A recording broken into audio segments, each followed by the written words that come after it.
hello. I'm Doug Apple, back with another special interview for you today. And, we talk a lot about freedom and liberty with Mike Sharman. He's the legal counsel for Share Healthcare. We're in Florida. He's in Virginia. He's closer to Washington, D.C. than we are. But this affects the whole nation and the history of the United States of America. I know where Mike Sharman, before the last election, I asked you for one guiding principle to help people vote.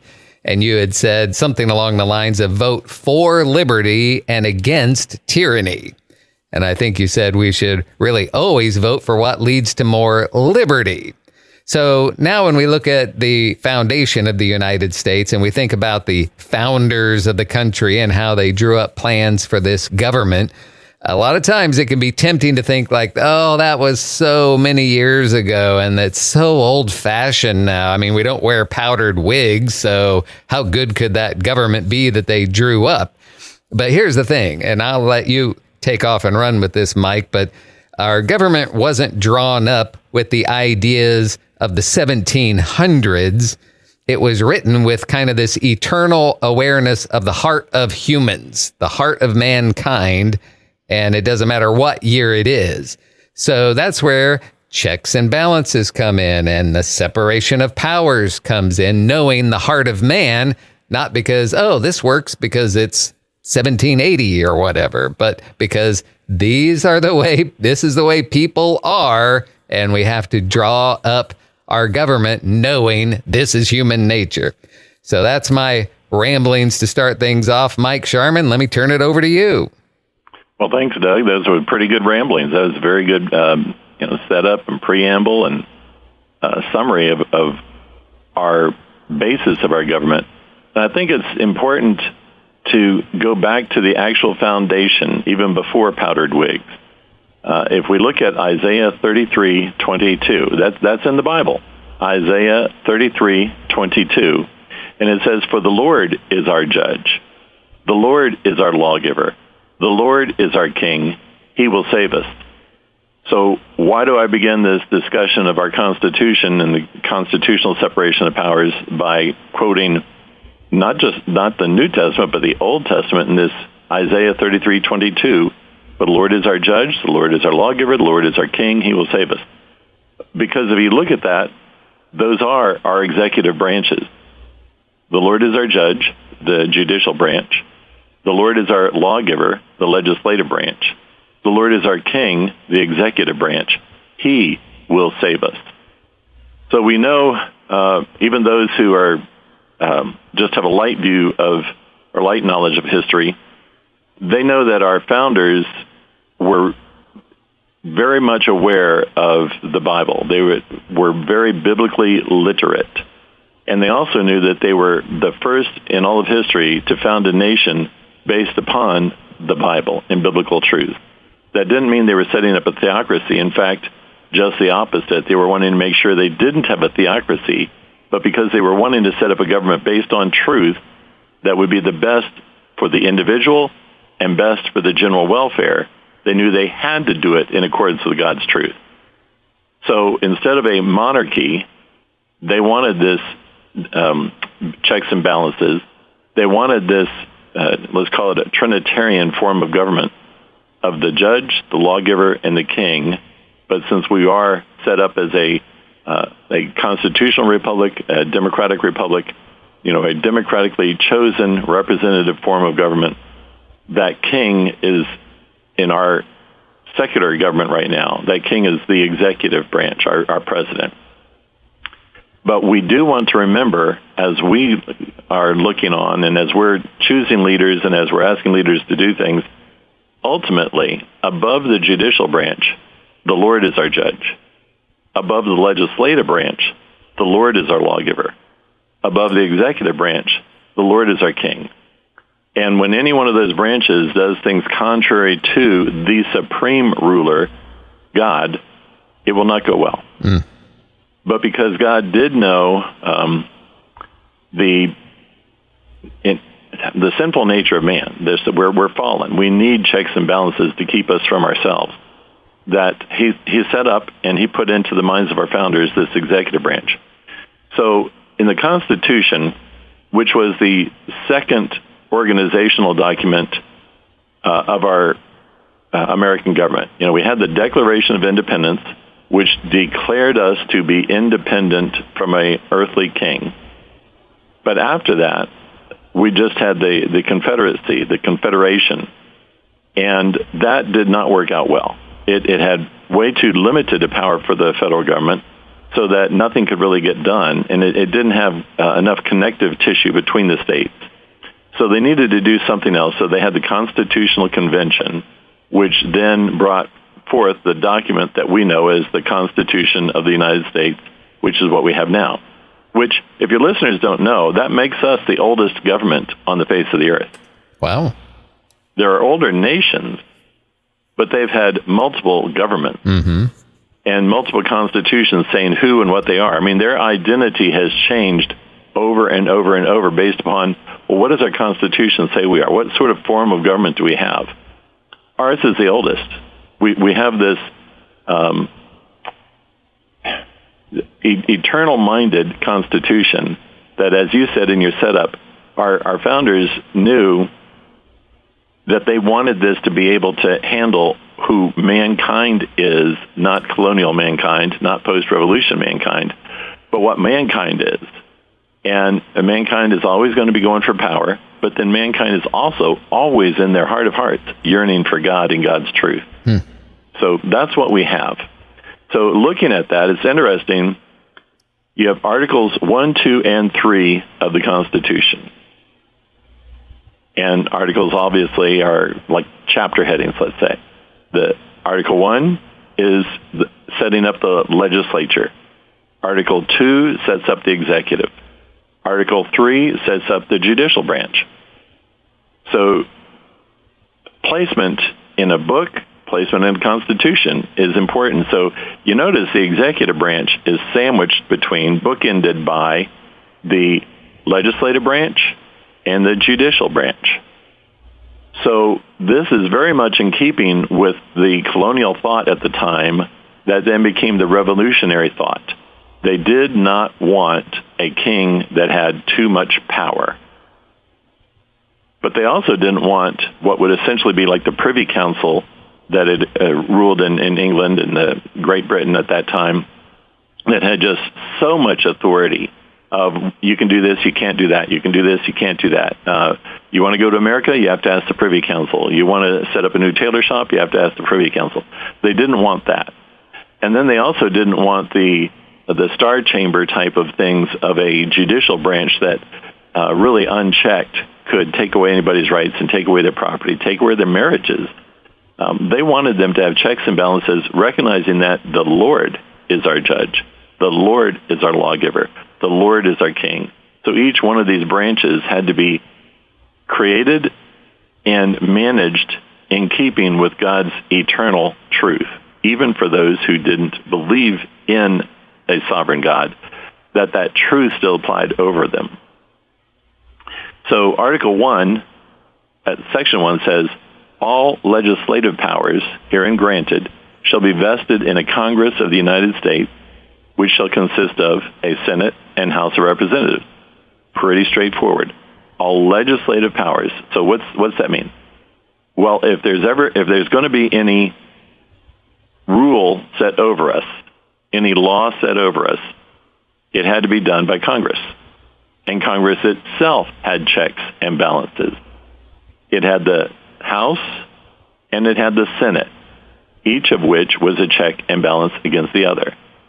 The House had more members than did the Senate, so that its representatives were closer to the people, closer to their local needs, because they are to be representative of the people that elected them. And so they were to be essentially selfishly looking out for the interest of their local constituents, while at the same time taking an oath that they're going to be loyal to the nation entirely. So they had that tension, but their interest was much more parochial, let's say, much more geographically narrow. And then you had the Senate. which has many less, about 1/4 less members than Congress. And when it was first set up, the state legislature elected the senators. And then we had an amendment later so that they were popularly elected. But still, the senators are, they represent the entire state, not a series of counties or one, population group. So it's a check and balance against each other. Then you have Article 2, the executive. And so the executive power, it's pretty interesting how it actually reads. The executive power shall be vested in a president of the United States. Pretty succinct, isn't it? The executive power. Mm-hmm. So what's the executive power? Well, if you have a corporation, you might have the board of directors, and then you have the executive, the CEO, the one who carries out everything, the one who manages the whole thing. But our executive, our chief executive, has some very, very wide powers. He's the commander-in-chief of every branch of the military, and it lists them out. He has the ability to ask for the opinion of the principal officer of each of the executive departments, is the way it's written. So he can ask each one of the executive department heads, okay, what about this? What about that? What are you doing on this? And then he has the advice, he has the power, by and with the advice and consent of the Senate, to make treaties, to nominate ambassadors, public ministers, consuls, judges of the Supreme Court, and all other officers of the United States. So he has that power to appoint. And then, of course, as we just mentioned, he has the power to do all those, be the administrator over the entire executive branch of government, the administration of it. And it doesn't really have a whole lot of limitation on that, other than that limitation that when he's going to appoint a head of anything, of any of these specific items, he has to get the advice and also the consent of the Senate. How's that tie in with what we're hearing today? Well, we have a lot of the judiciary that's wanting to limit what the president can do as an executive, as the chief administrator, the chief executive of the entire executive branch. And we have a lot of Congress that is saying against the president, well, you don't have the authority, you don't have the right to do this. Well, where's that? And then we have Article 3, that's the judicial branch. And it says the judicial power of the United States shall be vested in one Supreme Court and in such inferior courts, now pay attention now, in such inferior courts as the Congress may from time to time ordain and establish. The judges, both of the Supreme and inferior courts, shall hold their offices during good behavior. And then it goes on from there saying that you can't cut off their pay because you don't like them. So that's pretty important right there, that Congress sets up these inferior courts. The Supreme Court is constitutionally set up and is nominated by the president with the advice and consent of Congress. Checks and balances on all of those things there, right? Mm-hmm.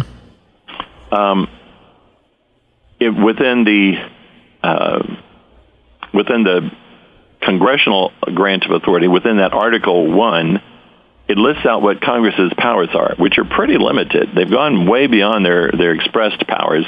But one of their expressed powers is what we just alluded to under the Article 3 judicial branch. Article 1 says Congress has the power to constitute tribunals inferior to the Supreme Court.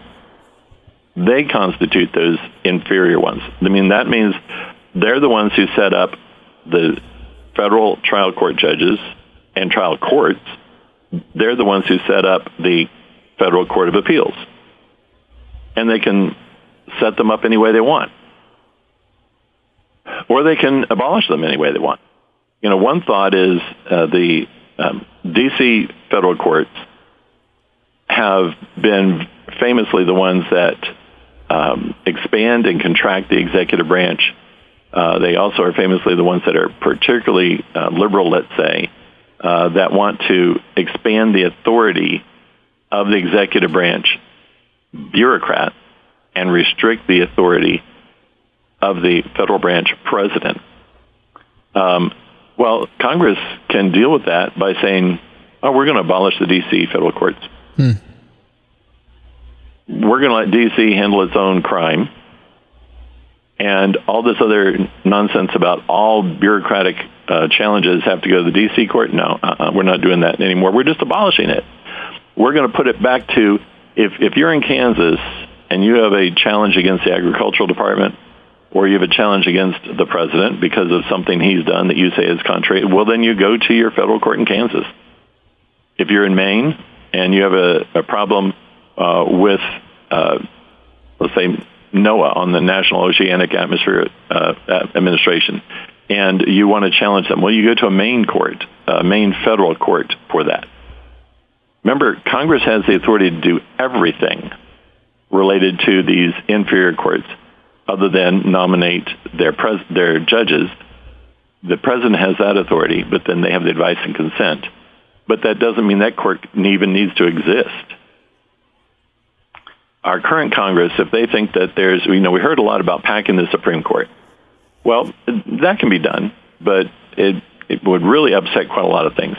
But many times we've had an expansion of the inferior courts to adjust with this district needs a few more judges, that needs a few more judges. All right, so just abolish that D.C. Court of Appeals. You can abolish those judges, too, if you choose to, because their court no longer exists. And so their nomination no longer is effective. Or you can just say, well, we're going to relocate them to distribute them around the rest of the nation. Or, alternative, they could do that, but Congress could also say, well, we're going to add at least one more judge to each one of the Court of Appeals around the United States in order to be able to hear appeals more rapidly, et cetera. I mean, there's so many different things they could do.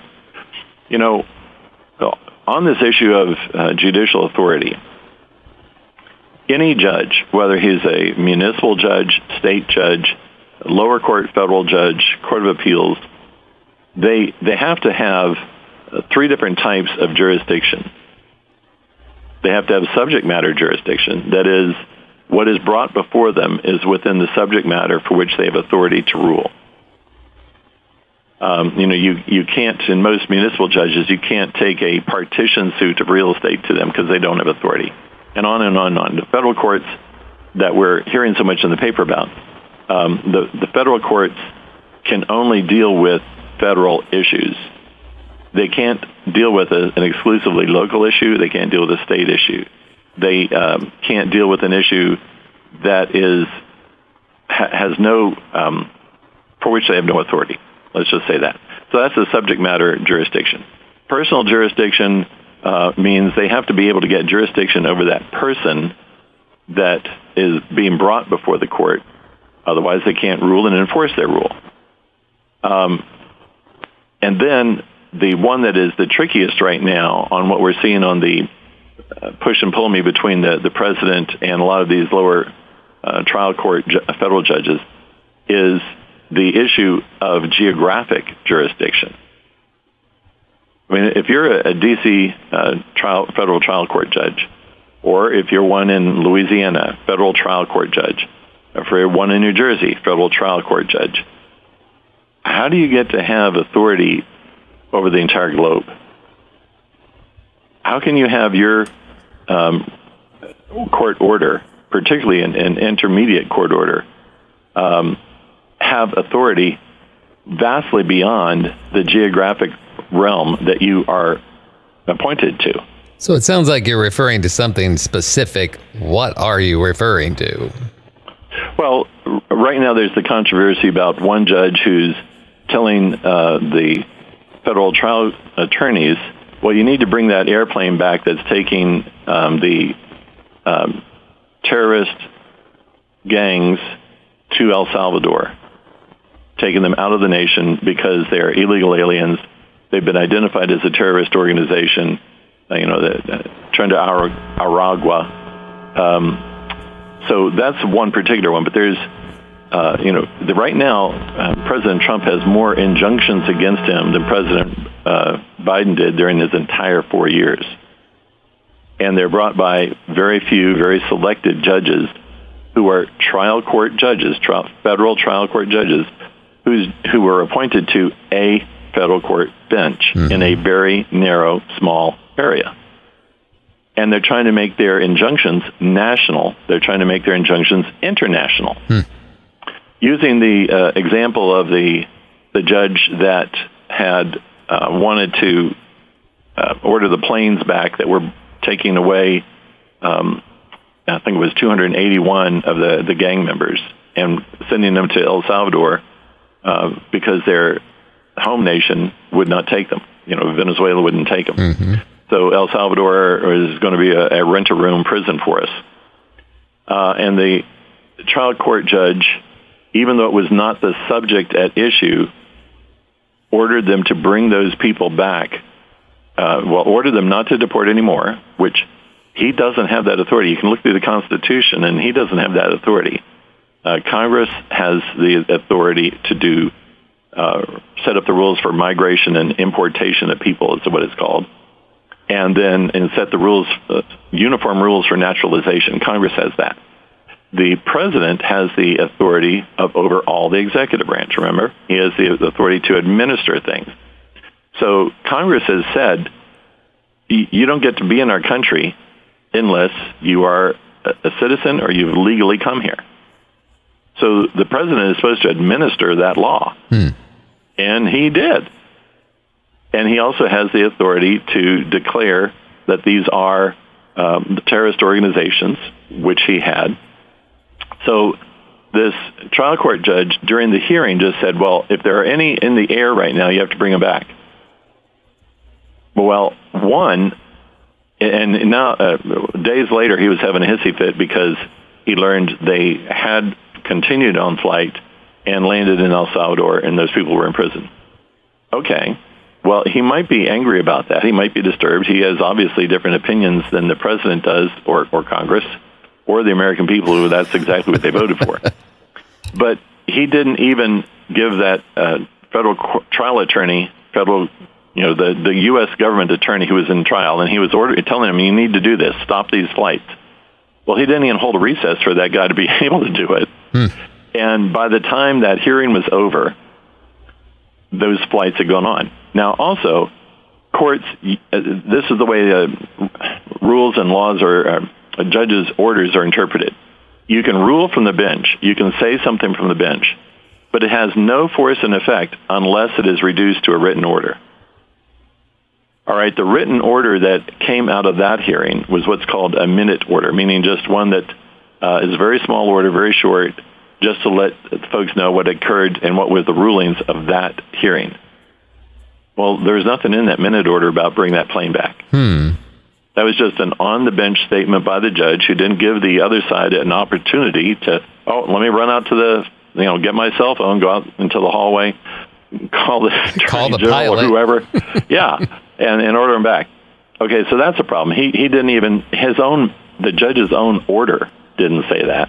And now he's mad because it didn't occur. He didn't give a time for that to actually occur. But his authority didn't extend to that. His authority, subject matter jurisdiction, probably didn't extend to that.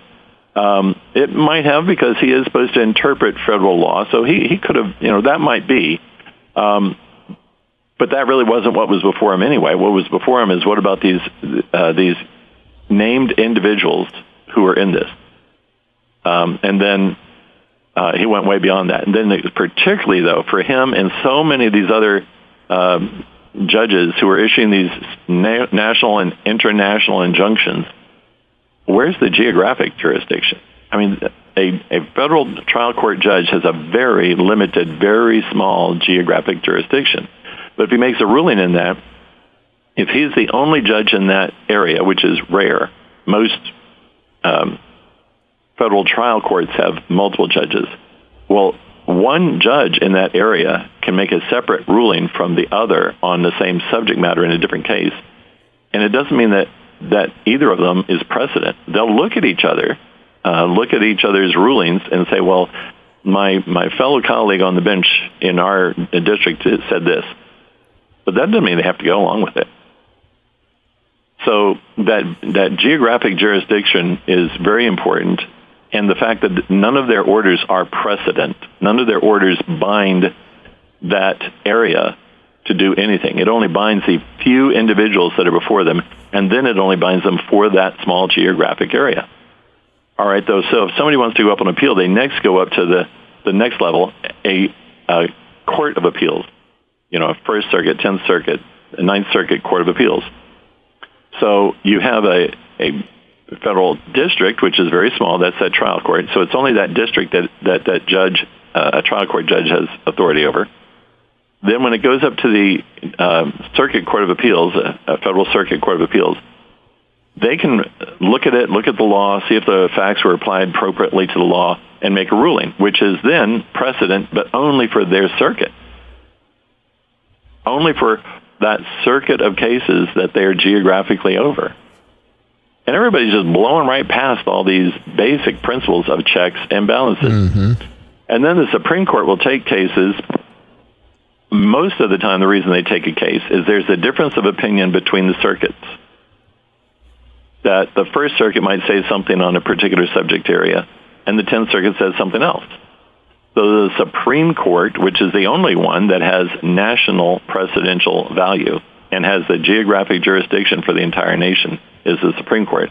The Supreme Court then tried to look at what are the competing issues in these different opinions and then apply them. Well, we have all these little trial court judges that are trying to be the Supreme Court. Well, that's just wrong on the face of it. We hear controversy about whether the president or a number of members in Congress are asking to impeach these judges who are doing that. And we even have Chief Justice John Roberts saying, "Oh, this is terrible. Don't call for impeachment, just go for an appeal." All right, that's fine. If we can get to if we can have a order that is allowed to be appealed, and if we can get to that appellate court in time before it makes big damage. But also, Chief Justice Roberts, what about in the meantime? What about this judge that's a total outlaw, that is trying to be a tyrant and a dictator all by himself and is violating the Constitution and going way beyond his constitutional powers? I mean, those are the issues that are at stake right now. Yeah, sometimes I think of a judge like that, and you figure that's not the only thing that he's done that's off base. Oh, no. Right. Well, let's keep in mind that the reason these particular judges have been chosen to do the cases, when you have a number of groups right now that are gathering together to make certain test cases of every single thing the president does as by executive order or anything else. And I'm not making that up as a conspiracy. I mean, they've said that is their goal. And they actually have a large judicial war chest. I mean, they're doing it. So they choose what judge, they do venue selection and judge selection. What's the safest place for a jury and what's the safest place for a judge that we can put these issues before to get the outcome that we know of? So when you say, well, this probably isn't the first thing this judge has done, no, it wouldn't be. He was selected because he'd be a judge that was likely, in fact, they would know ahead of time, this is the way he's going. One other way, how would they know that? Well, every one of these judges has law clerks, and they have they have former law clerks. So those law clerks would chat with the judge outside of rulings and just get a real sense of what his personality is, what his political views are, and they would pass that on. And that's why these judges are selected, because it's known how they will rule.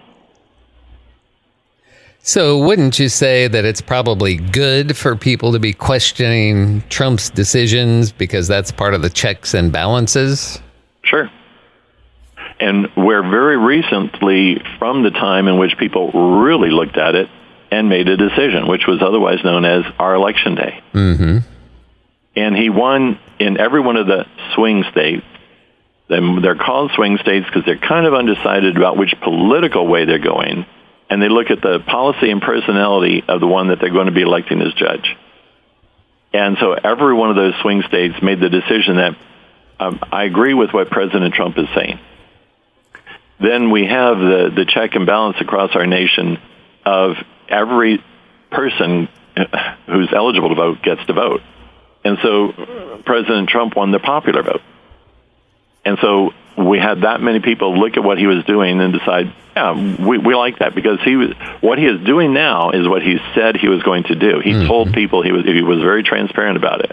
In fact, verbosely transparent about it. And then we have another check and balance of the Electoral College, so that the more populous states have a little bit of a check and balance by the fact that the Electoral College number is the total of the members of the House of Representatives and the total of the Supreme Court added together, and then the number of congressmen that are House of Representative members that a state has is part of their electoral vote, and the number of senators they have is part of their state vote. So that Wyoming, which has only one congressman because they have such a small population, but they have 2 senators. So that Electoral College is a check and balance because every state has 2 senators. Mm-hmm. And so President Trump won the Electoral College vote. So every way you look at it, from an individual vote to a Electoral College vote, the people heard what President Trump said he was going to do, and they voted for it. And then now that he's doing it, still the majority of the United States agrees with it on each one of the particular issues that they're polled on. But it is good in continuing through his term, and whoever's in office, look at what they're doing. And when they are doing things that you want them to, send them a letter, call their front desk, and say you approve of it. When they're doing things that you don't approve, whether it's President Trump or your local mayor or councilman, do the same thing. Write them a letter saying this is, I can logically see this is not a good idea, or you may not understand, but what you're doing is hurting my small business. And articulate the reason. Don't just send a diatribe on Facebook or whatever and put up a bunch of just foul-mouthed spoutings that really do nothing that help anything. Right. Have a logical, good, coherent reason, and then give that answer to the person that matters, the elected official. Mm-hmm. Tying this into the big picture of how we started this interview, the idea that I quoted you from before the election, vote for liberty and against tyranny.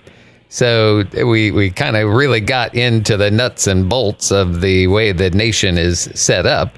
But now step back out to that 30,000-foot view and wrap it up with a little talk about why is liberty so important? Well, in our hearts, every one of us is crying for liberty. That's been the cry of mankind from the time he was first created to where we are today. And the United States of America is the governmental expression of that. It's the embodiment of our desire for liberty. And these checks and balances that our founders put in that we've used ever since then have been in that inexorable march toward liberty.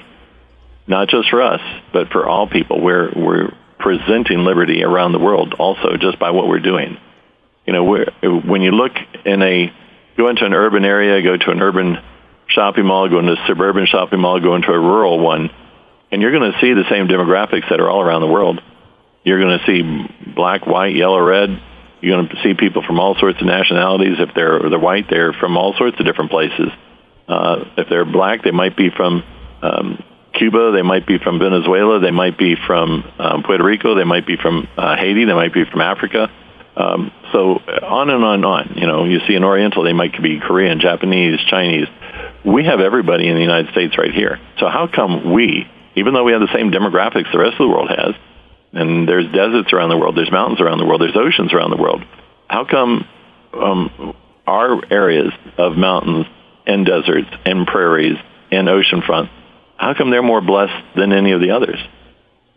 It's because we began with that basic principle that for the Lord is the Spirit, and where the Spirit of the Lord is, there is liberty. And then Isaiah 33:22, the Lord is our judge, the Lord is our lawgiver, the Lord is our king. We yearn for liberty, and we want it. And when people are liberated to use their creativity, to have their own business, to raise their family the way they want to be safe and protected so that they can go about their business, they can go about raising their family without violent crime or government dictatorship against them, it goes well. One of the things that can help us just begin to change our culture back toward liberty, we see President Trump doing it governmentally. He's trying to reduce the size of our government, which will give us back more liberty. I mean, it's as simple as that.